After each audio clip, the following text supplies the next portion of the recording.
Making the swirl, or Chinese staircase as I like to call it, is going to take 4 strings. I have different colors here to hopefully show up nice on the camera. And I would say before you only needed about this much of string, maybe a bit longer. I would say you're going to need double or 3 times that. A lot of string, maybe not quite a whole arm's length, but quite a bit to get your 4 to 6 inches of the swirl. Then just like before, we're tying our knots. So I'm going to go all the way down here. I like to leave a lot of room. Make a loop and cross and pull it through. Remember, as you get good at these, you're going to be really fast at it. You're going to just make a loop. I won't even need to pull this finger out because I'm going to use it to pull that string back through, make my knot. As you pull tight, you can always kind of move this so that you're only leaving like 2 inches maybe. That might be a little easier. You don't want it super long, but I guess you'd like it longer rather than too short to tie on anything. So make sure it's at least a couple inches long. You can always make it longer. I'm going to tape mine down. It's a little easier for me because I'm on just this flat surface, but you guys of course will clip it to your notebooks, pencil cases, whatever you need. Now as I get ready to start, I like to just kind of straighten out my strings a little bit. When we were doing our braids, we separated them all this way, kind of made a triangle. You do not need to do that to make your swirl. You keep them all together except for the one color you want to use. The one color you use is the color it becomes in the bracelet. So I'm going to start with just white. I keep all of these together in one hand and I pull just down. I don't need to drag it or pull too hard, but I just kind of hold them together and I pretend they're just one string. It'll get really easy once you get the hang of it. So, just like in the rope video, I'm going to make that knot, the basic knot.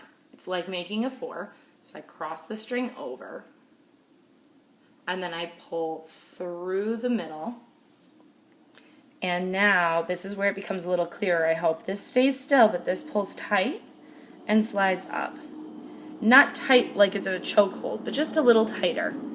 Now I'm going to do it again. Can you see that little stair a little better now? As you work, these knots are going to swirl around, making it look, I think, like a rounded staircase. And as they do, you might find that you need to move the string up and over. And it's not a big deal if you do. Feel free to do that. Just take it one time around. You're not tying any knots. It just might make it easier. So my next knot, I create that 4. And slide it up. Let me slow it down again because I might be getting a little fast. Create a 4. And pull the string through. This hand isn't really moving. It might help out a little bit, but really it can just stay still. Slide it up. 4. Pull it through. I like to just use this finger to hook it through.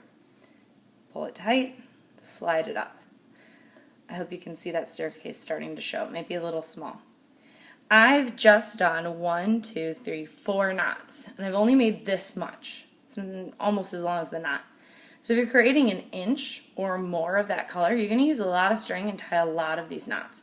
And that's where that really good practice comes in till you can do this, eyes closed, flying through it. Let's talk about some of the issues people might have as they're working. This is really important because you might not know why it looks different than mine.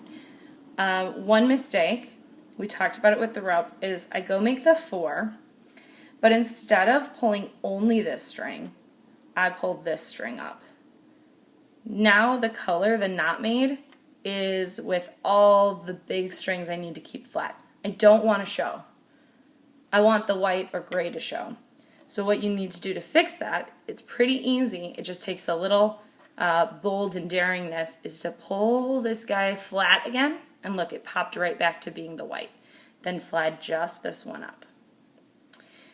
And you can see back here, a little bit shows. Feel free to just push that up. It might mean that you need to be a little looser. And that's the other issue is, let's say these are all going nice and straight in a row. I can even push them a little tighter. Next thing you know, I'm going too quick and I don't pull it up enough. Well, once I tie more knots, that's not going to go anywhere. And all of a sudden I'm not paying attention and look, there's this huge gap. This is not acceptable. It's really messy looking, and I know you guys can do better than that.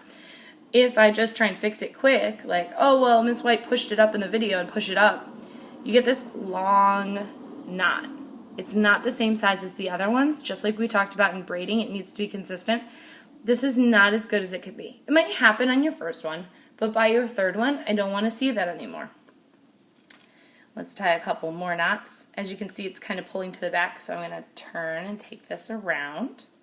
Can fix that one knot at a time. Don't leave it till later. I don't want to have a bunch of bumps all over it. It's already got that spiral to it. Now, when you think you've gotten half an inch, whenever you're satisfied with the chunk of color, you're going to put this string in the middle with all the others and pick your next color. If you're doing a pattern later on, it'll matter which one is second, third, and fourth. If you're just beginning, you can really just choose what color looks nice with that, or what color do you just feel like doing. Pull that color out and keep making your knots. So I make the 4, pull it through. I've got to make sure this gray is the same and together with the other strings. I don't want any bubbles, and I bring it up and pull tight. Another 4, bring it up, pull tight. And that is really what you do. I'm going to start working at a little bit of a faster pace so you can see how those colors keep switching. Then I want to talk to you a little bit about the ends of your string. This one goes pretty fast, but it does matter if I want these to be about the same size. I can just check using my fingers, and it's a little longer already. And I want to check the back, maybe get that a little scrunched. Hopefully it's not too boxy. If I want them to be the same length, this matters. But the other thing is if I don't, when I go down to the bottom of the string, all the way to the bottom, look how short these guys are compared to the rest of my string. All these knots take a lot of string. If I keep going green, green, green, green, green, and do a couple inches right now, all of a sudden my green string is going to keep shrinking from the others, and it's going to be too short to join the middle.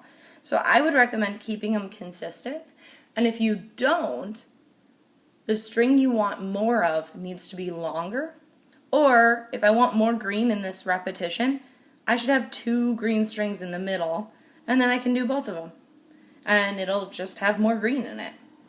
But let's keep going with some other colors, and just pay attention to those ends.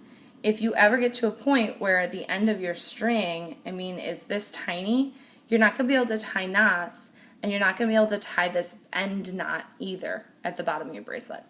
So just pay attention and be careful as you're working. And if it happens, it happens. We can tie on an extra string or try and make it work. But hopefully by the time you're mastering this and making 3 or more of them, we won't have to worry about that. I always like to check when I switch to a new color. I don't want that to show. So I'm going to pull this blue even tighter and really get it close to the green. That's a lot better. Okay, I've got my new blue knot, and I can just keep going.